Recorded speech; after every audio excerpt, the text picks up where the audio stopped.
올해는 종교개혁 500주년을 맞는 해입니다. 1517년 루트로부터 시작된 종교개혁이 칼빈을 거치면서 완성의 단계를 향해서 나아갔던 1517년, 그 해가 올해 500주년이 되는 그런 해입니다.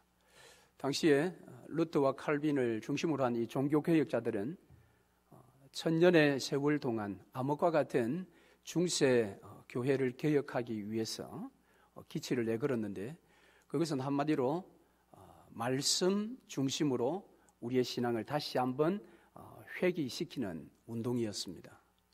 그전에는 말씀 운동이 아니라 그것은 어떻게 하면 교회당 중심의 그런 신앙 시절이었습니다.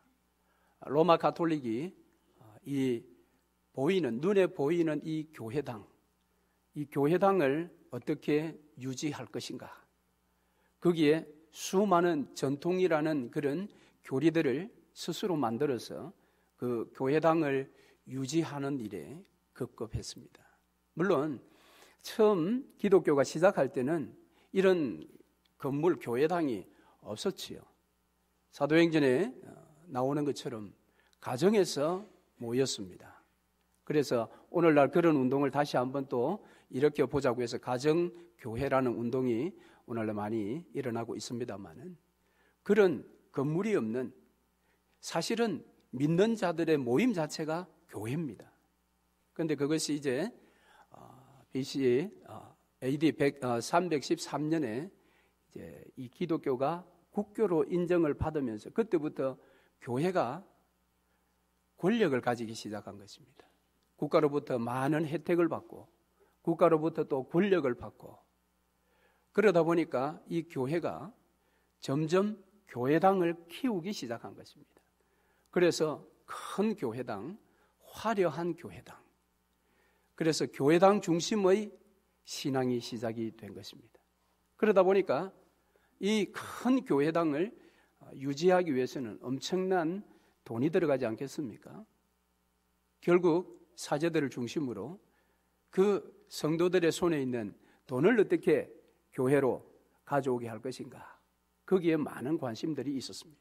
그리고 자기들 손에 있는 이 성경에 대해서는 연구하지 아니하고 제대로 가르치지도 않았습니다. 그러면서 이 교회당 중심의 신앙생활을 하도록 그렇게 호도하다가 결국은 면죄부라는 그런 악한 제도까지 만들어서 하나님 마음을 아프게 했지요. 그래서 1517년에 그것이 아니라 신앙이라는 것은 말씀으로 돌아가야 된다. 그래서 말씀 회귀 운동이 바로 종교개혁 운동이었습니다. 자, 저와 여러분이 속한 장로교는 대부분 바로 그 종교개혁을 일으켰던 그 후손들입니다. 저와 여러분은 개혁주의의 후예들이다, 그렇게 말할 수가 있습니다. 그러나 오늘날 이 시대의 대부분의 교회들이 다시 중세시대와 같이 그렇게 말씀에서 떠나서 또 한 번 이 교회당 중심으로 신앙이 흘러가는 모습들을 많이 보게 되어 있습니다. 그 이유는 소위 말하는 대형 교회가 이 땅에 나타난 그런 이유가 있다고 봅니다. 엄청난 크기의 대형 교회가 세워지면서 사람들이 이 신앙생활도 하나의 문화생활처럼 생각을 해서 할 수만 있으면 큰 교회에 다니고 싶은 마음들이 많았고, 그 큰 교회는 많은 신앙의 이름 안에서의 문화적인 혜택이 많았습니다. 그러다 보니까 사람들이 작은 교회에서 큰 교회로 옮겨가기 시작하는 것입니다. 차를 타고 1시간, 2시간씩 큰 교회를 향해서 사람들이 몰리기 시작하였고, 그러다 보니까 작은 교회는 계속해서 문을 닫게 되고 큰 교회는 점점 더 커져가는 그런 현상이 현대교회에 나타나게 된 것입니다. 물론 대형 교회 자체가 비성경적인 것은 아닙니다. 그럼에도 불구하고 사람들은 대형 교회에 속한 그 자체에서 어떤 편안함, 때로는 자부심을 갖게 됩니다. 결국 말씀은 온데간데 없어지는 것입니다. 그러다 보니까 그 큰 교회를 움직이는 교회의 목회자들도 그것을 유지하는 데 더 많은 관심을 갖게 되었고, 그것을 유지하기 위해서는 더 많은 성도들이 와야 된다라는 그런 어떤 생각들 때문에 여러 가지 세상적인 경영학적인 방법까지 동원해서 교회 사이즈를 키우는 일에 관심을 많이 기울였던 것이 사실입니다.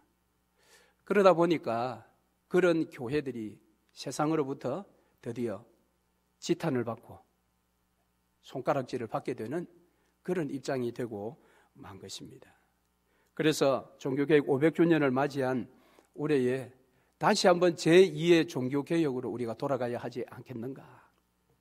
즉 하나님의 말씀을 가치없이 생각하고 그 말씀에 무관심했던 우리들이 다시 한번 깨어서 말씀 중심으로, 그래서 그 말씀에 하나님의 뜻을 발견하고 그 뜻에 합당한 삶을 살아내어야 하지 않겠는가.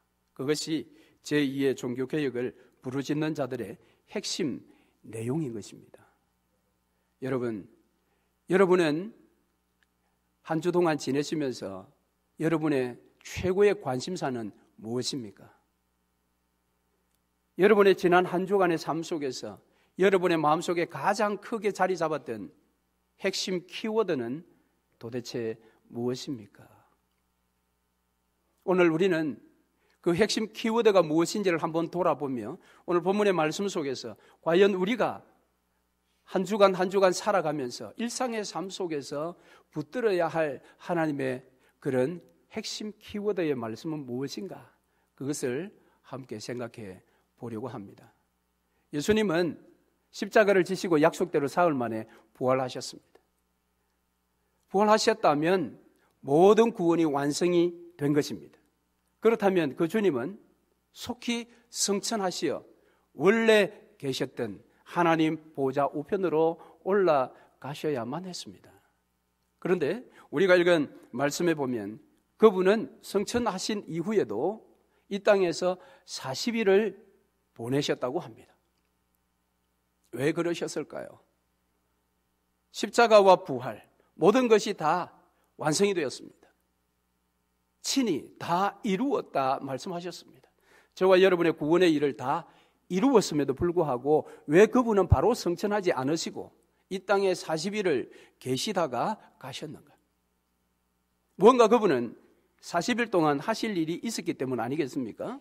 자, 오늘 본문의 말씀에서는 그 40일 동안 예수님께서 이 땅에 계시면서 하셨던 일을 소개를 합니다. 먼저 그것은 예수님께서 당신의 부활하심을 다시 한번 증거해 보여주셨습니다.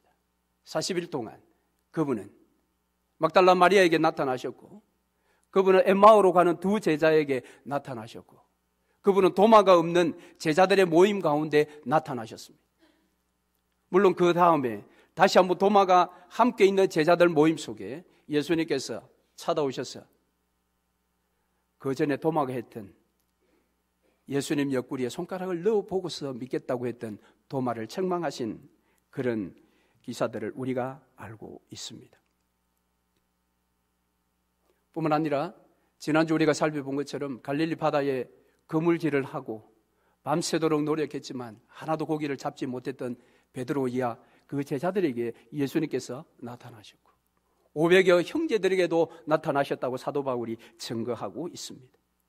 그리고 예수님의 형제 야고보에게 예수님은 나타나셨습니다.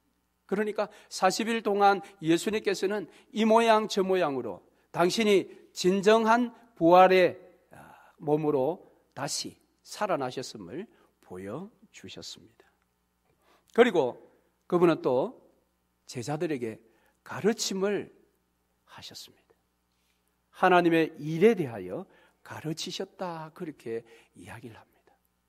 3년 동안 먹고 마시며 함께 하면서 제자 훈련을 시키셨던 예수님께서 부활하신 다음 성천하시기 전에 40일 동안 또 한 번 집중해서 제자들에게 가르쳤는데 그 가르침의 내용이 오늘 본문에 보니까 하나님 나라의 일을 가르쳐 주셨다, 그렇게 이야기합니다.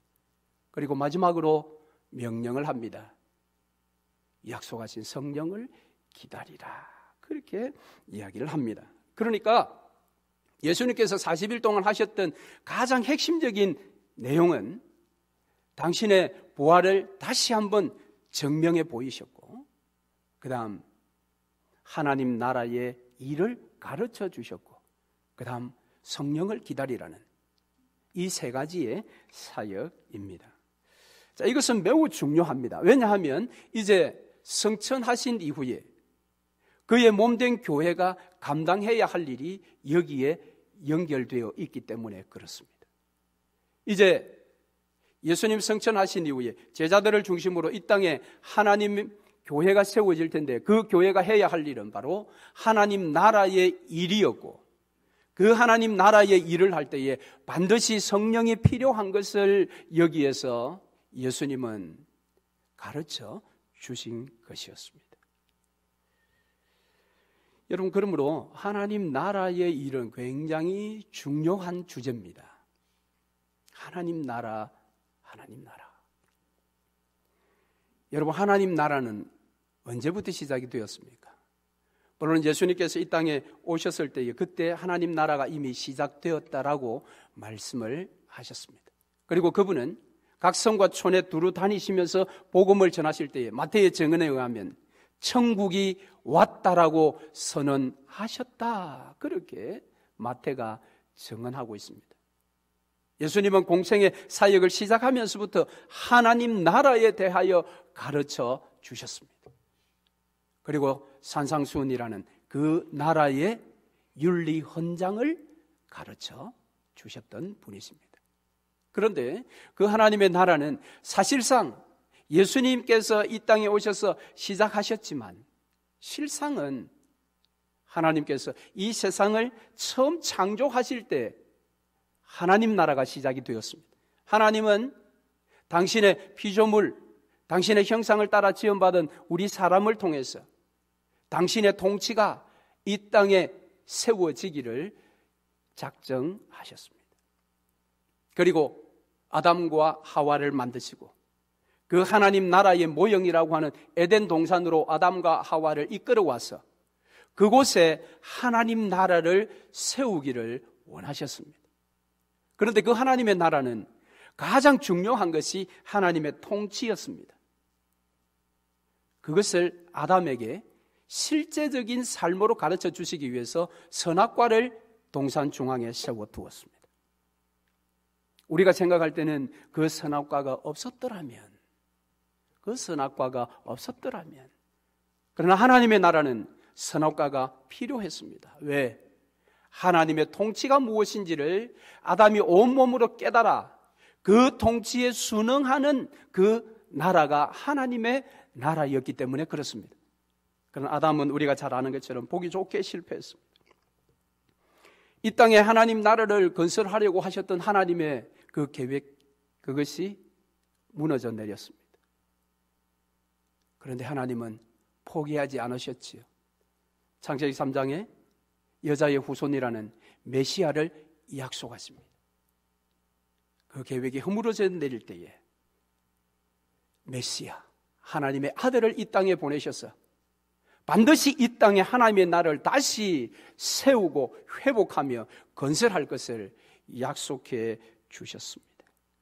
그리고 그 메시아가 이 땅에 오시기 전 하나님은 이 땅에 아브라함을 선택함으로 한 민족 이스라엘을 통해서 이 땅의 모형적인 하나님의 나라를 온 열방 가운데 소개하고 싶으셨습니다. 그래서 아브라함의 후손들을 애굽에 보내어서 애굽에서 큰 민족, 나라를 만들어서 약속의 땅 가나안 땅으로 인도하여 그곳에 아름다운 하나님의 나라, 하나님의 통치가 직접 실현되는 나라, 그 나라를 만들기를 계획하시고 그것을 실행에 옮기셨습니다. 그래서 가나안 땅에 들어가서 사사시대와 같은 암울한 시대도 겪었지만은 드디어 하나님 마음에 합한 자 다윗 왕을 세워서 다윗 왕국이라는 하나님 나라의 가장 아름다운 모습을 보여주는 왕국을 결국 건설하셨습니다. 여러분, 그 시대에 다윗 왕국의 그 이름은 그 팔레스타인 전역을 넘어서 온 열방 가운데로 강력한 권세가 떨쳐졌던 그런 나라였습니다. 그런데 그 다윗의 후손들이 그 나라를 망쳐버린 것입니다. 그렇지 않습니까? 결국 이스라엘이 남과 북으로 나뉘어졌고 북은 아수르의 포로로 잡혀가서 완전히 나라가 사라져버렸습니다.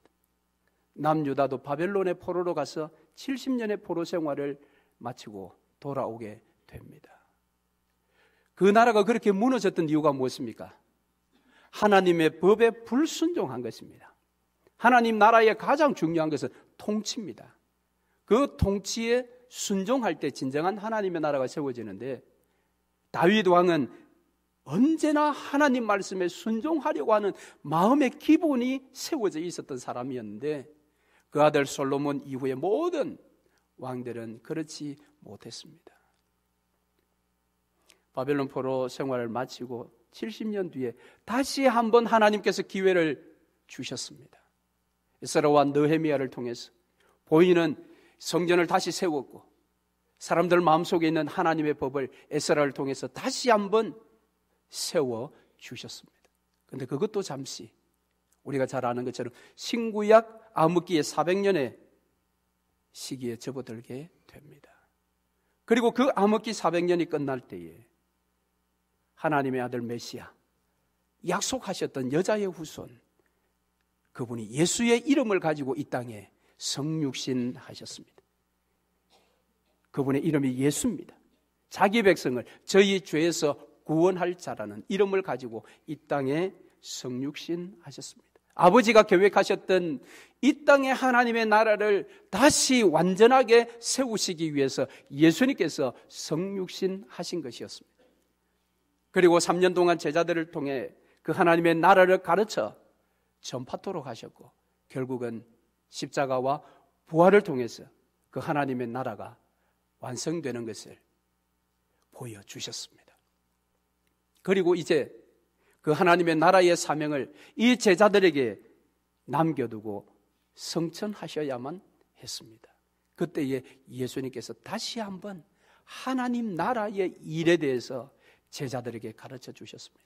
그 구체적인 내용이 무엇인지는 성경이 말하고 있지는 않습니다. 그러나 이 모든 예수님이 40일 동안 하셨던 여러 가지의 사역들이 많이 계셨을 텐데 그 모든 것들을 딱 한마디로 요약하면 하나님 나라 일이라는 것입니다.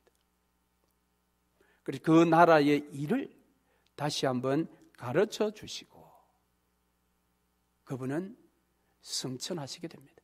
이제 남은 교회가 그 하나님 나라 일을 감당해야 합니다. 왜? 이 땅의 하나님은 하나님의 나라의 일을 위해서 교회를 세워 주셨기 때문입니다. 여러분, 그러므로 오늘 교회라 불리움을 받는 그리스도인, 저와 여러분이 이제 예수 그리스도의 십자가와 부활을 이미 경험한 세대 이후에 우리가 신앙생활을 하고 있기 때문에 우리가 하나님 나라의 일을 감당하는 주의 백성들이 되어야 합니다. 여러분, 이 하나님의 나라의 일을 감당할 때 꼭 잊지 말아야 할 것은 바로 하나님의 통치입니다. 저와 여러분이 진정한 하나님의 백성이 되기 위해서는 하나님의 통치 속에 있어야 합니다. 하나님의 통치 속에 우리가 살아가야 합니다. 그래서 제가 여러분에게 물어본 것입니다. 지난 한 주 동안 여러분의 일주일의 삶 속에 여러분의 마음속에 가지고 있었던 가장 핵심적인 키워드가 무엇인가라는 것입니다. 그 핵심 키워드가 하나님 나라의 일에 관련이 없는 것이었다면 우리는 여전히 하나님의 통치가 아닌 세상의 통치 속에서 지금 살아가고 있는 것입니다. 중세 교회가 왜 면죄부를 팔았을까요? 중세 교회의 가르침은 신앙이란 죽어서 천국 가는 거야. 너희들이 하나님을 믿어? 너희들은 이제 천국 가. 그럼 됐어. 그러나 너희의 부모나 친척 중에 하나님을 믿지 않고 죽은 자들이 있느냐? 그들은 지옥 가. 그런데 천국 가게 만드는 방법이 있어. 바로 이 면죄부를 사면 돼. 엄청나게 고가, 비싼 가격을 받고 면죄부를 팔았습니다. 그러니까 중세 가톨릭의 신앙은 죽어 천국 가는 것입니다. 믿는 목적이 거기에 있었던 것입니다. 그러나 여러분, 믿으면 천국 가는 거 맞습니다. 그러나 성경이 말하고 예수님께서 가르쳐 주신 것은 우리가 하나님과 예수를 믿어서 천국 가는 그것이 복음의 핵심이 아닙니다. 그것이 성경의 핵심이 아니라는 것입니다. 성경의 핵심은 우리가 하나님 나라로 살아가는 것입니다. 창세기 1장이 그것을 말하고 있는 것입니다. 그런데 지나치게 우리는 모두가 창세기 1장, 2장과 거기에 나오는 하나님 나라로서 우리가 이 땅에 매 순간, 매일, 한 주, 한 달, 1년 이렇게 살아야 할 것에 대해서 관심을 갖는 것이 아니라 오직 3장에 여자의 후손이 죽어 지옥형벌 받는 우리를 구원하여 주었다라는 거기에만 관심을 갖게 만든 것입니다. 그래서 내가 예수 믿으니 천국 가는 데는 이상이 없고, 그러니까 오늘 아무렇게나 살아도 마음에 전혀 부담이 없는 것입니다.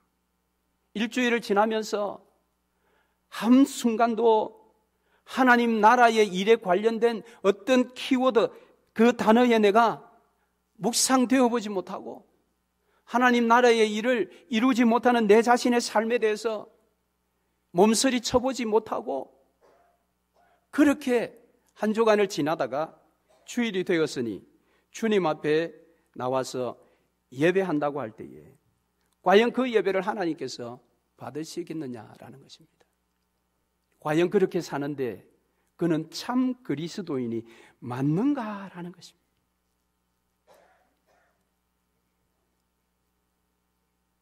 여러분, 우리가 교회에 출석하는 그 자체가 우리의 구원을 보장하지 않습니다.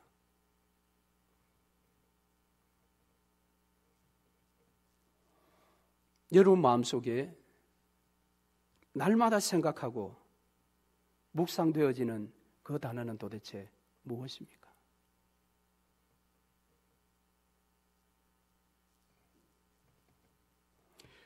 예수님께서 하셨던 말씀을 우리가 잘 알고 있는 말씀인데 여러분 한번 들어보십시오. 주여 주여 하는 자마다 다 천국에 들어갈 것이 아니요 다만 하늘에 계신 내 아버지의 뜻대로 행하는 자라야 들어가리라. 여러분, 여기에 하늘에 계신 내 아버지의 뜻대로 행하는 자라야. 왜 예수님이 이렇게 행하는 자라고 했을까요? 우리가 좋아하는 것처럼 하늘에 계신 내 아버지의 뜻대로 믿는 자라야, 이러면 얼마나 좋습니까? 그런데 여기에 뜻대로 행하는 자라야 들어가리라. 그날에 많은 사람이 나더러 이르되 주여 주여 우리가 주의 이름으로 선지자 노릇하였다. 오늘날로 바꿔 이야기하면 주의 이름으로 목사 노릇했는데 왜 나를 모르신다고 합니까? 주의 이름으로 귀신을 쫓아내며 주의 이름으로 많은 권능을 행하지 아니하였나이까? 예수의 이름으로 많은 권능을 행했다고 합니다. 그런데도 예수님께서 내가 그들에게 밝히 말하되 내가 너희를 도무지 알지 못하니 불법을 행하는 자들아 내게서 떠나가라. 어떻게 인자하신 예수님, 사랑이 무궁하신 예수님께서 이런 말씀을 하실 수 있습니까? 우리 자신의 구원을 여러분 잘 돌아보셔야 됩니다. 내가 모태신앙이니까, 내가 예수 얼마나 믿었으니까, 내가 교회에서 어떤 직분을 가졌으니까, 그런 것들은 우리의 구원에 아무런 능력을 행할 수가 없습니다. 여러분, 오늘 여기의 말씀처럼 하늘에 계신 내 아버지 뜻대로 행하는 자, 즉 아버지의 뜻에 통치를 받는 자, 그 뜻이 무엇인지를 알고 그 뜻대로 순종하는 자, 그가 구원받는 자지, 주여 주여 한다고 해서 다 되는 게 아니라는 거예요. 고백한다고 해서 나 예수 믿습니다, 나는 구원의 확신이 있습니다. 여러분, 구원의 확신이 우리를 구원 보장하지 않습니다. 그 구원의 확신이 우리를 오히려 멸망 가운데로 인도할 수가 있어요. 스스로 속고 있을 수 있다는 것입니다. 아버지의 뜻대로 행하는 자. 여러분이 준엄한 말씀을 듣고 심령이 떨리지 않습니까? 우리의 뼈가 떨리지 않습니까, 여러분? 나는 천국 간다고 내가 믿고 20년, 30년 살았는데 죽음의 문을 통과해보니 아니면 어떡합니까, 이게? 주여 주여 하는 자마다 다 천국 들어갈 것이 아니다. 교회에 등록이 되었다고 해서 그 등록증이 여러분의 구원을 보장하지 않습니다. 교회 안에는 알곡도 있고 가라지도 있습니다. 누가 알곡이며 누가 가라지냐, 그건 아무도 판단할 수 없습니다. 본인만 알 수 있습니다. 여러분 스스로에게 한번 물어보십시오. 나는 아버지의 뜻대로 행하느냐? 즉 아버지의 뜻이 무엇인지에 대해서 관심을 갖고 있느냐, 그거예요. 관심이 없으면 행할 수가 없습니다. 알 수가 없는데 어떻게 행해요? 그것은 종교입니다. 생명의 그런 복음이 아니라 그것은 종교입니다. 여러분 또 주님의 말씀을 한번 들어보십시오. 또 이르시되 이 세대의 사람을 무엇으로 비유할꼬? 무엇과 같은가? 비유하건대 아이들이 장터에 앉아 서로 불러가로되 우리가 너희를 향하여 피리를 부르도 너희가 춤추지 않고 우리가 곡하여도 너희가 울지 아니하였다 함과 같도다. 이 말씀은 여기에 지금 이 세대의 사람을 무엇으로 비유할까 할 때 이 세대의 사람은 바로 서기관 바리새인들입니다.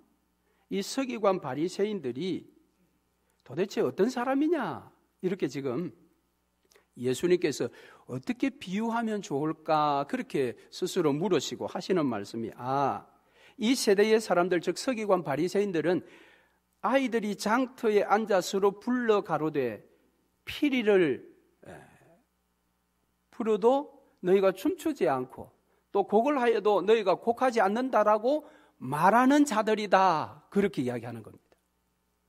즉 서기관 바리새인들이 그들이 세워놓은 인간의 율법, 전통을 가지고 예수님과 예수님을 따르는 자들에게 강요를 하지요. 이렇게 하나님을 믿어야 된다라고 이야기했지만 예수님과 그를 따르는 자들은 서기관 바리새인들을 배척했죠. 오히려 예수의 가르침에 그들이 순응했습니다. 그러다 보니까 이 서기관 바리새인들이 주장하기를, 왜 우리가 피리를 부는데 너희는 춤추지 않느냐? 왜 우리가 곡하는데 너희는 울지 않느냐? 이 말이에요. 우리가 율법을 이렇게 너희에게 가르쳤는데 왜 이 율법대로 따라하지 않느냐? 이 말입니다. 무슨 말인지 여러분 이해가 되시죠?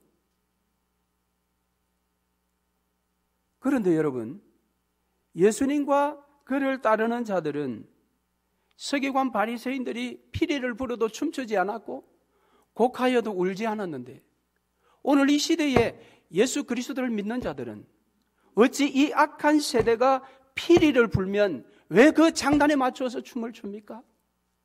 왜 이 세대가 곡을 하면 마음이 빼앗겨서 함께 슬퍼하며 그렇게 눈물을 흘려줍니까?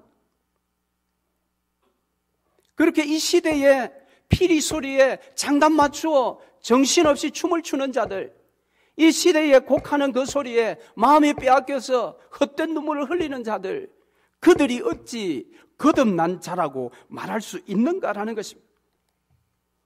오늘 이 세대의 피리 소리가 무엇입니까? 돈이 최고야, 건강이 최고야, 권력이 최고야. 그 피리 소리에 오늘 예수 믿는 자들이 함께 춤을 추고 있다는 것입니다. 돈의 춤을 추고 있고, 명예의 춤을 추고 있고, 건강의 춤을 추고 있고, 그들이 우는 소리에 마음이 빼앗겨 가치 없는 눈물을 함께 흘립니다. 세상이 어디에 울입니까?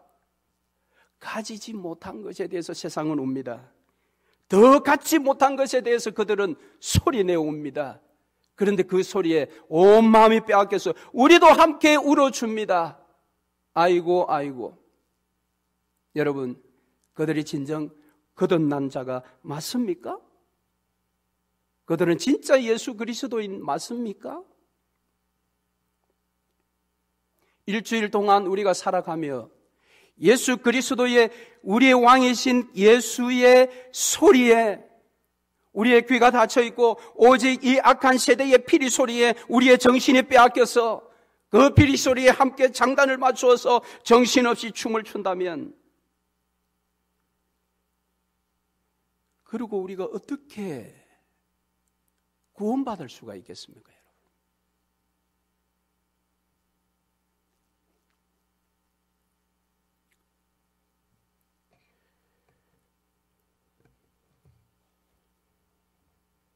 여러분, 하나님 나라의 통치를 받아 살아가는 것은 쉬운 것은 아닙니다. 그것은 분명합니다.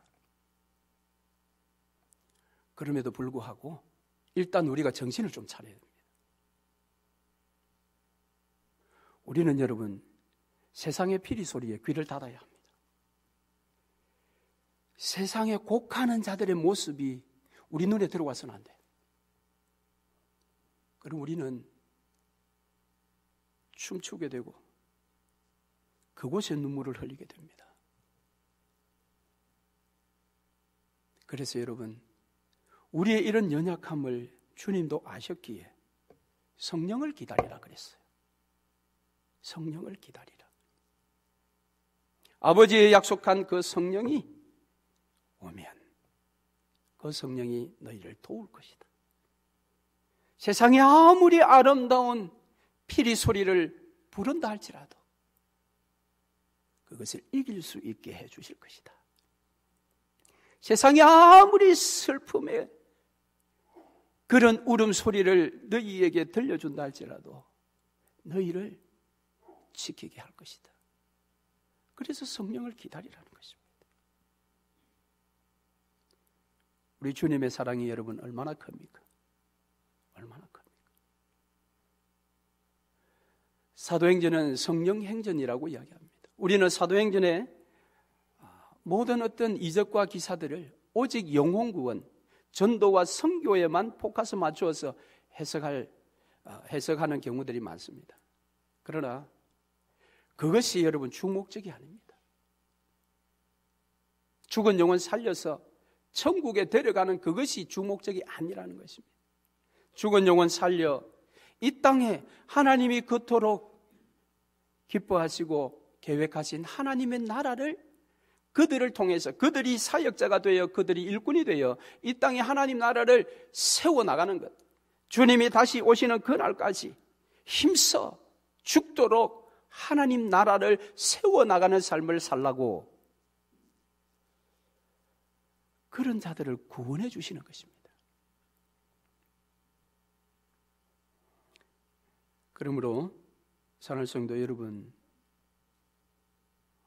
오늘 우리의 삶 속에 하나님의 나라의 일이 바로 일어나려면 예수님께서 내 삶에, 내 시간에 나의 모든 것의 왕이요 주인이라는 사실을 여러분 꼭 붙들고 있어야 합니다. 예수 그리스도를 구주로만 여러분, 구원자로만 여러분 붙들지 마시고 예수님을 주인으로도 모셔야 됩니다. 그분이 주 왕입니다. 내가 예수 믿어 천국 가는 확신이 있다고 끝난 것이 아닙니다. 그것은 덤으로 받는 것이요.